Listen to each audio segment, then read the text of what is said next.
NASCAR Cup Series champion, and that is Ryan Blaney. Ryan still has a long night of media ahead of him, so we're going to get as many questions as we can with him, but if I don't get to you, I apologize in advance. If you have a question, please raise your hand. I'll get you a mic, and we'll start with Jordan. Jordan Bianchi, The Athletic. What did you take from last year's playoff and other playoffs that you applied to really the last few weeks, particularly in Martinsville, particularly today?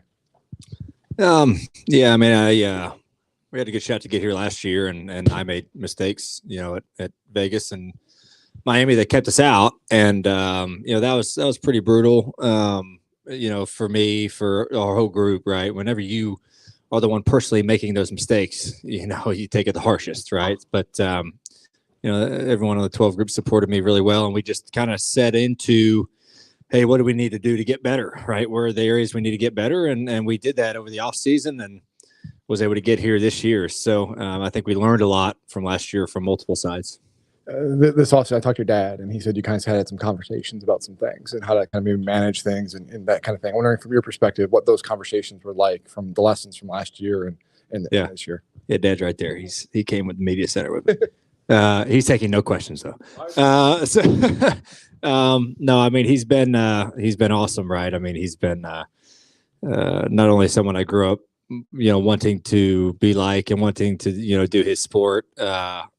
Obviously getting me started in racing, supporting me along the way, opened a lot of doors for me. And then for him to still be supportive, when I'm an adult is great. So he's been, he went on. His whole thing was like through the playoffs was, I see the path. I can see the path to the championship. I can see it. And after we won Martinsville, he's like, it's lit up now. The path is lit up. And I think we drove through the gate tonight. So we have arrived. So it's just cool to have my whole family here, which was very special. Go to Shane and then Dustin. Shane Connick, Charlotte Observer. Ryan, after you won at Charlotte earlier this year, you talked about your confidence level and how important, that win was, obviously snapping the skid and all that. How much of a turning point do you think that was, as obviously you went on to have this incredible playoff run that you had? Yeah, I think winning the 600 was huge for our organization. For multiple reasons. It was big for me, right? Kind of getting out of that slump after not winning for a little bit, and it was definitely good. But honestly, I got asked earlier about this. I think the big shot in the arm was winning Talladega in the playoffs. Our team we struggled through the summer months after the 600, and we worked really hard to try to get better and better. And our team was teetering on just needing little something good to happen, and then we're going to be full on dangerous. And we won Talladega, and it was green light, let's go. We're really in a good mood here, and I think that's what kind of set the rest of our playoffs off to where they are now. And so I think both of those wins were huge, but I personally think Talladega was a big shot in the arm right in the middle of the playoffs that really got us going. Thanks, Ryan. We'll go to Dustin on the left here, and then in the back to Jeff. Dustin Long, NBC Sports. Couple questions. You talked recently just about Chase winning his championship and feeling good for a friend. Now that you get the opportunity and you're tied with him and that he came up to the stage, what does that mean? And what did he say, or what did you guys share up there? Yeah, it means a ton. I remember being there and going up to the stage in 2020 when he won his and just being super proud for him, right? Chase and I have known each other and raced each other for a couple decades, and it's pretty special to share something with like that with somebody, a close friend like that, and for him to show me all the support this week was really neat, as well for me, of him kind of checking in on me, seeing how I was doing, right? Because he's been here a couple times, and so yeah, to have him up on stage was special. I'm gonna enjoy that picture of he and I with the trophy, and but no, he's been an amazing friend to me, great competitor, and it's cool to have that. Championship that we can share now. When we were kids, when we started racing together, we never would have thought, right, we'd be here and have a championship apiece, and it's really cool to share that with somebody. Also, you can remember 5 years ago when the marketing campaign came out that promoted the young drivers, and now that was kind of a somewhat controversial among some of the competitors. to go from where you guys were in the spotlight at that point, the question was, hey, these guys hadn't deserved it yet, maybe the attention, to now where you've got a championship, Chase has got a championship, the youngest championship field. What has that journey been like, and how, that over that 5-year period to get to from that marketing campaign to fulfilling what it was kind of promoting? Well, I think it's nice to kind of have fulfilled that, because like you said at the time, I do remember that, if these guys haven't earned this marketing stuff, but it's nice to kind of be able, 5 years later to have, a couple of us that have won a championship, that kind of solidifies well, okay. I mean, at the time, right, they're just pushing younger drivers, right? I mean, they're just trying to promote the younger guys, and yeah, some guys got a little hurt about that, but it's nice, that these younger drivers, the newer guys, are succeeding in their own way, and being able to have championships and wins, and for a fan base to kind of grow up with that, that driver of who's in their mid-20s, late 20s, right? It's something I think people can latch on to. So obviously now it's easy for me to look back at that marketing campaign and be like, wow, they knew what they were doing. But you never know how it's going to work. But no, it's 5 years ago. I mean, I never would thought we'd be sitting here right now, but it seems like they had a little knowledge of where they thought each of us were going to go. Go to Jeff in the back, and then Jen up here. Hey, Ryan, I'm all the way in the back here. You've always been known as somebody that says yes to a lot of things that NASCAR asks, media opportunities and things like that. But now you're going to have a whole different opportunity with the NASCAR championship behind you and saying, hey, we can put you in all sorts of places.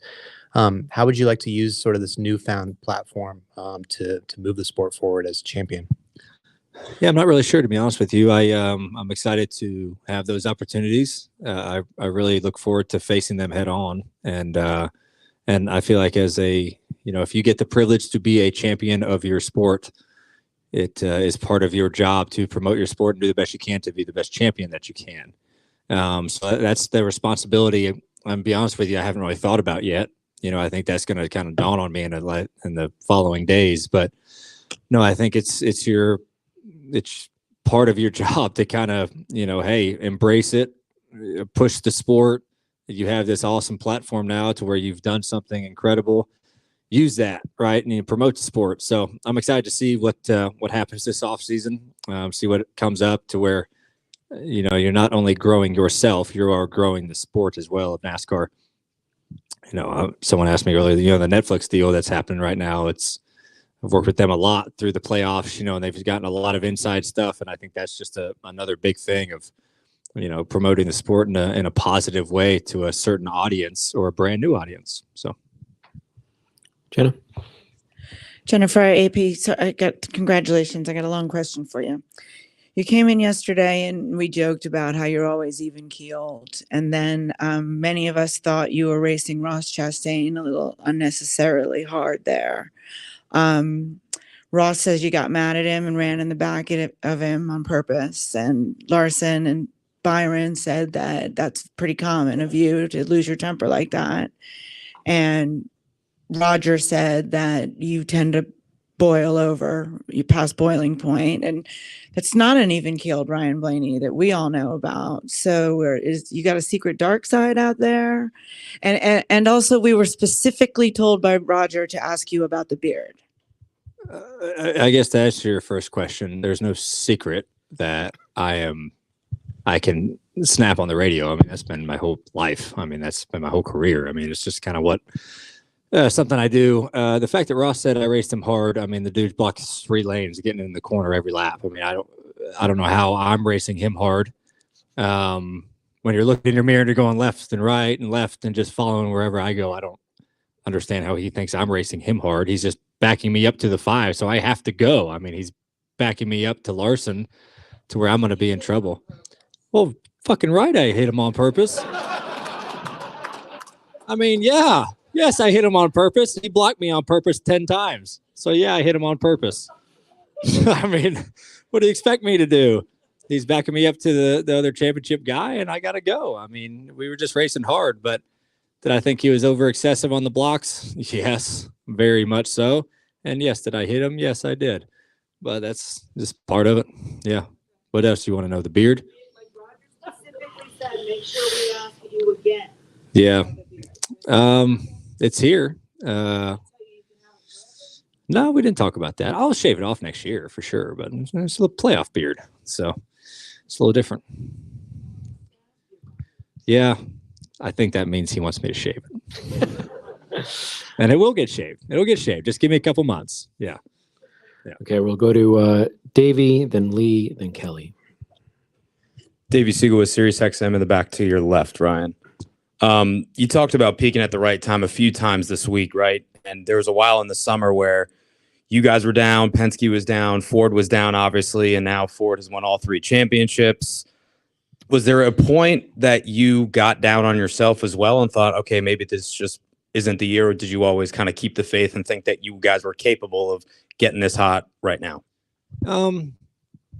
Yeah, I mean, I think it is easy to get down, but I mean, we won Charlotte in May, and then we just had like a string of bad runs, in the 2 or 3 months. And that was kind of across the board. And then, when RFK started running well, Buescher won those 3 races, Brad started running really good. It's like, all right, well, it's there. It's the speed and the Fords are out there. These guys found it. What are we missing? We took that as a challenge. Okay, these guys have figured out a way to make what we thought was an uncompetitive car winning cars. So we can't blame that anymore. So let's just go to work.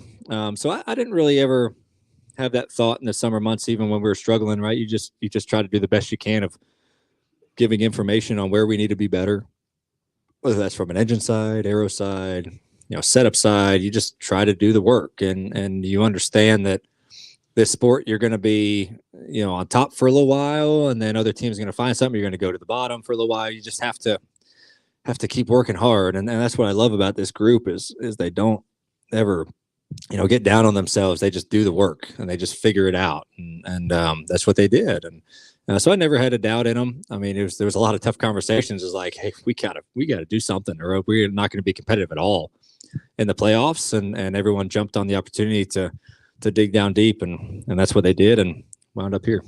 Sorry. Kelly? SpencerCatchFence.com. Congratulations, Ryan. Thanks. What does this mean to the Blaney legacy? Because, when you think about your past, your family's past, the championships that they've accrued, to get to that point and now be part of that championship legacy, how cool is that for you? Oh, it's fantastic. Just coming from a racing family in general, right? Grandfather Lou winning a bunch of championships around, the Northeast, and, Dad being the Outlaw champion, Dale winning the All-Star championship. And now for me to kind of add some asphalt into there is pretty good, because that's what I grew up doing. But just special, and I, growing up around the racetrack, watching, Jimmy and Jeff and Tony, Mark Martin, I loved those guys, and I saw them win championships and wanted to be that way. And for it to come full circle is very special. So yeah, I couldn't think of a better spot of my family being here and them able to witness it, because, they are just as much a part of it as I am. And not only my dad, my mom sacrificed more than you could imagine to make sure I could get to every race and do what I needed to do to get going. And I have 2 awesome sisters that support me. So it's pretty special to have them here. Okay, we'll go Kelly, then Nate, then Jerry. Kelly Crandall, Racer.com. Ryan, I got 2 for you. First off, you've been hounded in the past. I'm guilty of it, of asking you about trying to get through the playoffs, trying to get through the round of 8 in particular. How nice is it not only to have made this championship 4, but to do it the first time and get a championship out of the way? Yeah, out of the way. No, it's nice to make our first Final Four. Obviously, that was like the main goal this year, something we haven't done, and to achieve that last week, it's like, all right, great, that's awesome. Check that one off, and then it's just a double whammy that we get to come here and win the championship as well. Just super proud of everybody, and it all happened. Was it like Chase and Kyle did the same thing? Their first Champ 4, they won the championship. I think they did. So it's nice to come here and be 1 for 1. So hopefully we can continue to build off of this and be able to have more shots here at Phoenix to where we can contend as well. Where do you feel like your place is now at Team Penske? Roger has said, I don't want to have 1, 2, 3, 4 drivers in the pecking order. But he admitted that, like I think some others would look at you, when you came into Team Penske and you're going against Joey and Brad, who are making multiple championship round appearances and winning championships, you were the third guy. You were the other Penske driver. So having a championship now, where do you feel like that puts you in this organization? Does that even matter to you? Yeah, I don't really think it matters to me very much. I mean, and yeah, you know, RP's always done an amazing job of like, you know, there's not like a number 1, number 2, number 3 driver, right? But personally, as a driver, right, when you're not winning as many races as, you know, Brad and Joey, when I came into it, you feel like that, right? The number 3 driver or number 2 driver now, you know, but, and that's just like a personal like mindset, right? The drivers get. But now I think, you know, Joey's got 2. I have 1. So it's like, still like a 0.5% down of him. But no, I mean, we have a great group over there. Joey's been fantastic to work with. Austin's awesome. And Harrison's fantastic as well. So I just enjoy driving for amazing people like Team Penske folks and Mr. Penske, you know, Walter, you know, Bud Danker, Jonathan Gibson, Tim Cinder. I mean, they're all amazing to me. Mike Nelson. And it's just fun to be there. I really couldn't imagine myself anywhere else. They've been fantastic to me for over 10 years. And hopefully I get to spend another at least 10 more over there. Hey, Nate Ryan, NBC Sports. I've got two too. I'm going to set you off probably with another Ross question. He also said that Ryan could run second and win the championship. He did it last year. He can do it again. So with everything that was at stake, like what made you feel like you still had to get that position? Like, did it cross your mind that I could just kind of ease back a little bit and still win the championship? Yeah, I mean, the thing at the time was he was struggling and the 5 is catching us. So he's going to continue to struggle and the 5 is going to be there before the race is over. I mean, that was my urgency. Like, I can't have this guy back to the 5, you know? So that was my sense of urgency, is I got to get in front of him. So he doesn't back me up to the 5 who I'm racing. So yeah, it's easy to say like, oh, you just run second, you know, but you never know if that thing goes green. It's just, and then the 5's there, you know, and then your championship is kind of dwindled away. So you talked about how last year, round of 8, I think it was Vegas, Homestead, those mistakes kind of just devastated you. And I know you said you did some work in the off season. Can you give us a little more insight into, like, you know, who helps you find that chill in the cockpit? Who have you been working with, or who has kind of guided you to kind of find that focus? It's a good question. I don't know. I mean, it was something we talked about a lot, you know, between me and Jonathan and kind of internally with myself, and just trying to figure out, it's like, all right, it's not fun pointing out things that you do poorly, right? And like it's not fun pointing out flaws about yourself, but it's important to do to try to work on. You know, like, you're bad here, you do a terrible job at this, you know. It's hard admitting those things to yourself internally, but like, if they're holding you back, you have to address those problems. And I think I just kind of finally like had a realization. It's like, you got to really get better at this if you expect to go forward in your career. Like, you have to do this, and you have to be smarter during races. You have got to think about the bigger picture. It's not only about being fast. You have to evolve yourself to be a more well-rounded racer. And it was a lot of conversation with myself internally, honestly. And so yeah, just, I don't know. I think it gets easier as you get older. You know, you kind of get more mature and just try to take things a little bit easier and be a little bit more thoughtful about how you approach things. So we'll go to Jerry and then Dustin Albino. Jerry Jordan, kickingthetires.net, over to your left. You got out of the car and you said you're not an emotional guy, but obviously that weighed on you to win this championship, everybody being here. When does this really sink in? And is it safe to say that this is the greatest moment of your racing career? Yeah, I'm not a very emotional guy. And I did tear up on the last lap a little bit in the helmet. Just thinking about a lot of stuff. I was a little sobbing baby on the radio after the race. could barely speak. Just think about everything. Proud of everybody. It's been a long career in motorsports, and yeah, I don't know, just to kind of overcome with emotion. I mean, if you try to do something for a long time, you're overcome with it, and it's just kind of part of it. So, what was the second question you asked? Oh, by far. I mean, but this tops everything, right? This is what you dream of as a kid. This is what you strive for. This is what you run 35 races a year for, to get to this moment, to have a shot at the championship, and then you have to run a perfect race to get it. So, oh yeah, definitely huge moment, not only for me, I mean, everybody involved in it. It's way bigger than I am. And I can't thank those folks enough for doing what they do. Go Dustin, then Alan. Dustin Albino, J-Ski Ryan right here. As a crew chief, Hassler ascended to the top of the sport really quickly, just 2 full-time seasons. What makes him, or what traits make him such a good leader? Yeah, I mean, when Hassler's been fantastic. I mean, he's such a good guy, and he and I's personality are pretty similar. So when, Todd Gordon told me he was retiring after 2021, it's like, all right, they gave me a lot of kind of leeway to pick, who I wanted. And Jonathan, I had my eye on because he crew chiefed the 21 car for the last half of the year in 21 and did a great job. And he's been around Penske for a long time. And, he and I just kind of went out one night and had dinner and just talked. And I really enjoyed how our conversations went and our personality meshed. And I knew he was a smart guy, and being able to work with him through the winter, of 21 into the new car. He's done a fantastic job. And, he was an engineer. So it's hard to go from an engineering role straight into crew chiefing.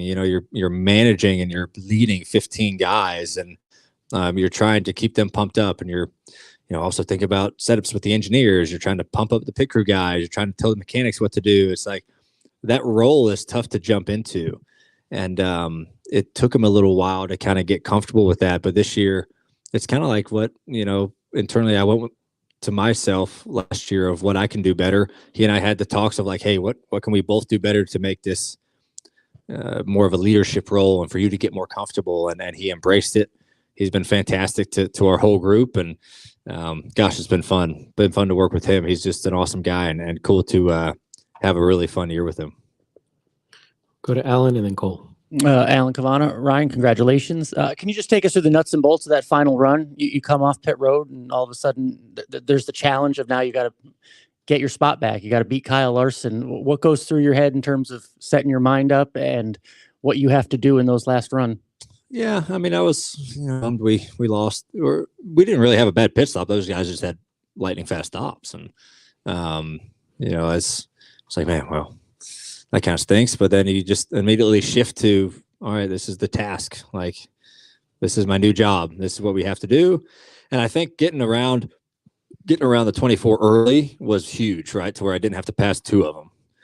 It just let me set my sights on Kyle, and was able to get a pretty good run there and get to his outside. When he got to the apron, it looks like he almost spun out getting to the apron, trying to not let me get to his bottom. And I thought we were going to possibly wreck off a 2, but it was tight. But no, it's just, hard racing between 2 guys. I have a ton of respect for Kyle. And so it's fun to race him for the championship like that. Obviously his pedigree in racing is massive, and his talent is endless. And to be able to go toe to toe with him like that was pretty great. And one of the first things you said over the radio to Roger was, thanks for giving me a shot. It's one thing to drive for Roger Penske. You've now won him a championship. What's that journey been like, since you first got that call? I mean, I just look back, over 10 years and how it kind of all came through, and that would never have thought, 10 years ago I'd be here today.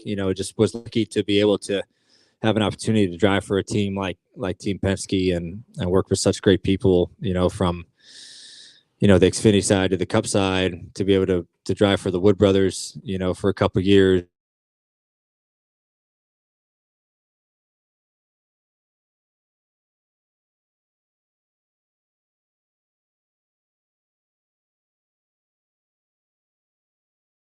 I mean, Brad was a huge connecting piece, and me being a part of the Penske group. So I can't thank him enough. It was a lot of fun seeing him after the race. He came to the stage. That meant a lot to me. 'Cause like I said, he was a huge part of my career. So, but yeah, just you want to drive for amazing people. And I've been really lucky to do that, from Brad to the Wood Brothers to Penske. It's been a dream come true. Cool. Cole Kusaman with Arizona Republic. Congrats, Ryan. Alan, that's my my initial question. So I'll ask this: 3 straight runner-up finishes at Phoenix. Is that frustrating for you? And I guess does this sort of kind of make up for that? I don't give a shit about running second 3 times. Very nice. Not now. I don't care. Okay, Ryan, we will let you go on that one. Thank you so much. Congratulations.